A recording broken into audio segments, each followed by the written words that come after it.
Remue ménage. Remue ménage.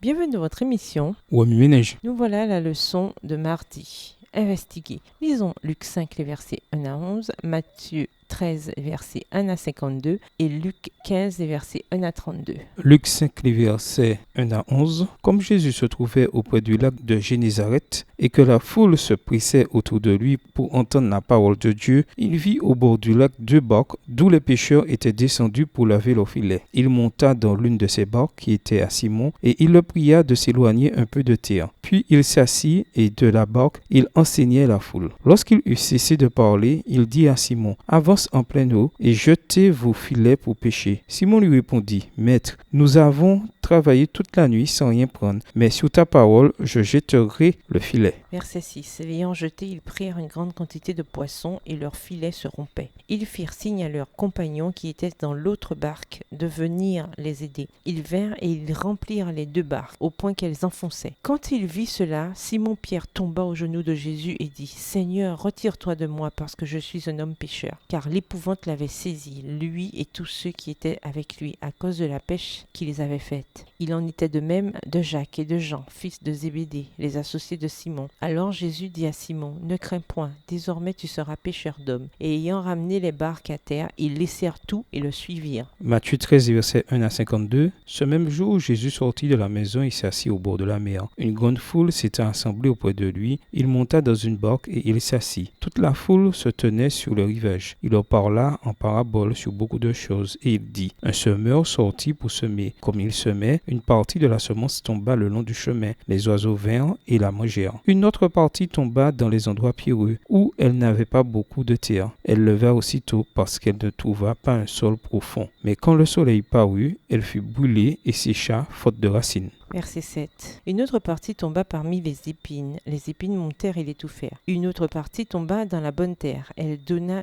du fruit, un grain 100, un autre 60, un autre 30. Que celui qui a des oreilles pour entendre, entende. Les disciples s'approchèrent et lui dirent, « Pourquoi leur parles-tu en parabole ?» Jésus leur répondit, « Parce qu'il vous a été donné de connaître les mystères du royaume des cieux et que cela ne leur a pas été donné. Car on donnera à celui qui a et il sera dans l'abondance, mais à celui qui n'a pas, on ôtera même ce qu'il a. » Verset 13. C'est pourquoi je leur parle en parabole, parce qu'en voyant, ils ne voient point, et qu'en entendant, ils n'entendent ni ne comprennent. Et pour eux s'accomplit cette prophétie d'Ésaïe, vous entendrez de vos oreilles et vous ne comprendrez point. Vous regarderez de vos yeux et vous ne verrez point. Car le cœur de ce peuple est devenu insensible. Ils ont endurci leurs oreilles et ils ont fermé leurs yeux de peur qu'ils ne voient de leurs yeux, qu'ils n'entendent de leurs oreilles, qu'ils ne comprennent de leur cœur, qu'ils ne se convertissent et que je ne les guérisse. Mais heureux sont vos yeux parce qu'ils voient et vos oreilles parce qu'ils entendent. Je vous le dis en vérité, beaucoup de prophètes et de justes ont désiré voir ce que vous voyez et ne l'ont pas vu, entendre ce que vous entendez et ne l'ont pas entendu. Verset 18. Vous donc écoutez ce que signifie la parabole du semeur. Lorsqu'un homme écoute la parole du royaume et ne la comprend pas, le malin vient et enlève ce qui a été semé dans son cœur. Cet homme est celui qui a reçu la semence le long du chemin. Celui qui a reçu la semence dans les endroits pierreux, c'est celui qui entend la parole et la reçoit aussitôt avec joie. Mais il n'a pas de racine en lui-même, il manque de persistance. Et dès que survient une tribulation ou une persécution à cause de la parole, il y trouve une occasion de chute. Celui qui a reçu la semence parmi les épines, c'est celui qui entend la parole, mais en qui les soucis du siècle et la séduction des richesses étouffent cette parole et la rendent infructueuse. Verset 23. Celui qui a reçu la semence dans la bonne terre, c'est celui qui entend la parole et la comprend. Il porte du fruit, et un grain en donne 100, un autre 60, un autre 30. Il leur proposa une autre parabole, et il dit, « Le royaume des cieux est semblable à un homme qui a semé une bonne semence dans son champ. Mais pendant que les gens dormaient, son ennemi vint, sema de l'ivraie parmi le blé et s'en alla. Lorsque l'herbe eut poussé et donné du fruit, l'ivraie parut aussi. Les serviteurs du maître de la maison vinrent lui dire, « Seigneur, n'as-tu pas semé une bonne semence dans ton champ? D'où vient donc qu'il y ait de l'ivraie? » Verset 28, il leur répondit, c'est un ennemi qui a fait cela. Et les serviteurs lui dirent, veux-tu que nous allions l'arracher? Non, dit-il, de peur qu'en arrachant l'ivraie, vous ne déraciniez en même temps le blé. Laissez croître ensemble l'un et l'autre jusqu'à la moisson. Et à l'époque de la moisson, je dirai au moissonneur, arrachez d'abord l'ivraie et liez-la en gerbe pour la brûler, mais amassez le blé dans mon grenier. Il leur proposa une autre parabole.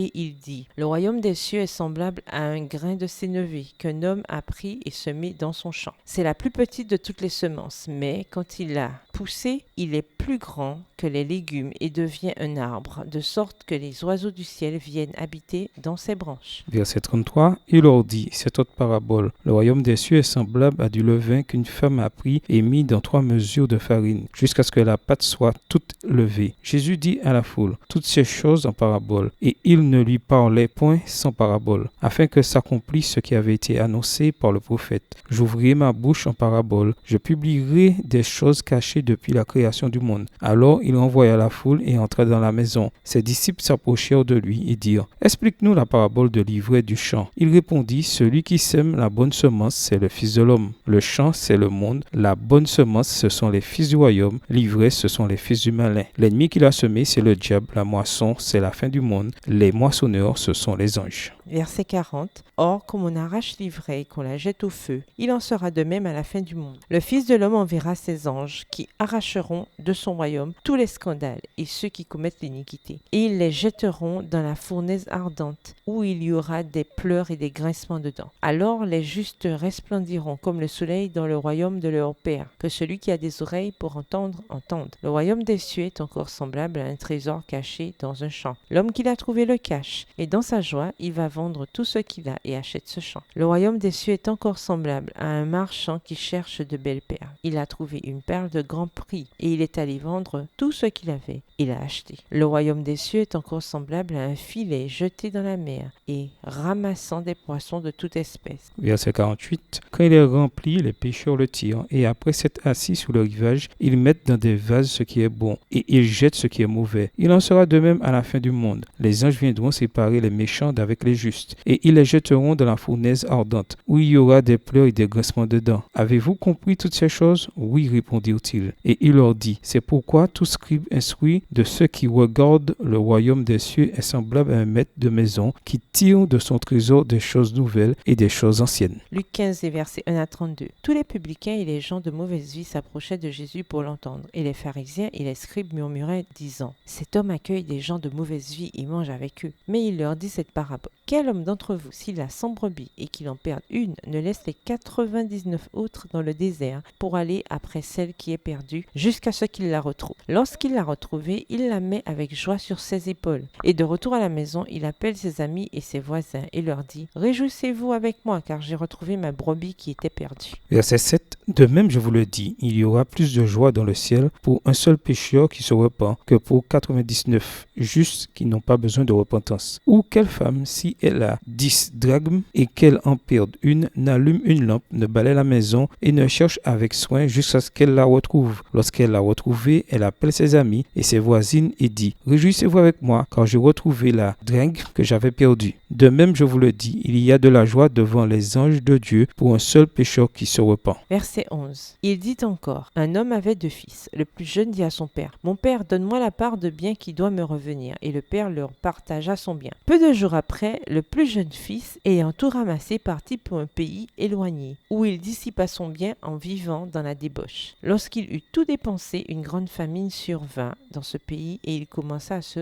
trouver dans le besoin. Il alla se mettre au service d'un des habitants du pays qui l'envoya dans ses champs garder les pourceaux. Verset 16. Il aurait bien voulu se rassasier des carouges que mangeaient les pourceaux, mais personne ne lui en donnait. Étant rentré en lui-même, il se dit, combien de mercenaires chez mon père ont du pain en abondance, et moi ici je meurs de faim. Je me lèverai, j'irai vers mon père, et je lui dirai, mon père, j'ai péché contre le ciel et contre toi. Je ne suis plus digne d'être appelé ton fils. Traite-moi comme l'un de tes mercenaires. Et il se leva et alla vers son père. Comme il était encore loin, son père le vit et fut ému de compassion. Il courut se jeter à son cou et le baisa. Verset 21. Le fils lui dit, mon père, j'ai péché contre le ciel et contre toi. Je ne suis plus digne d'être appelé ton fils. Mais le père dit à ses serviteurs, apportez vite la plus belle robe et l'en revêtez. Mettez-lui un anneau au doigt et des souliers aux pieds. Amenez le veau gras et tuez-le. Mangeons et réjouissons-nous. car mon fils que voici était mort et il est revenu à la vie. Il était perdu et il est retrouvé. Et ils commencèrent à se réjouir. Or, le fils aîné était dans les champs. Lorsqu'il revint et approcha de la maison, il entendit la musique et les dents. Il appela un des serviteurs et lui demanda ce que c'était. Ce serviteur lui dit: ton frère est de retour et parce qu'il a retrouvé en bonne santé, ton père a tué le veau gras. Verset 28. Il se mit en colère et ne voulut pas entrer. Son père sortit et le pria d'entrer. Mais il répondit à son père: voici, il y a tant d'années que je te sers, sans avoir jamais transgressé tes ordres. Et jamais tu m'as donné un chevreau pour que je me réjouisse avec mes amis. Et quand ton fils est arrivé, celui qui a mangé ton bien avec des prostituées, c'est pour lui que tu as tué le veau gras. Mon enfant, lui dit le père, tu es toujours avec moi et tout ce que j'ai est à toi. Mais il fallait bien s'égayer et se réjouir parce que ton frère que voici était mort et qu'il est revenu à la vie parce qu'il était perdu et qu'il est retrouvé. Remue-ménage. Quelle relation ces versets ont-ils avec le passage principal? Quelles autres paraboles présentant un nouveau royaume vous viennent à l'esprit? Au revoir. Et à demain si Dieu veut.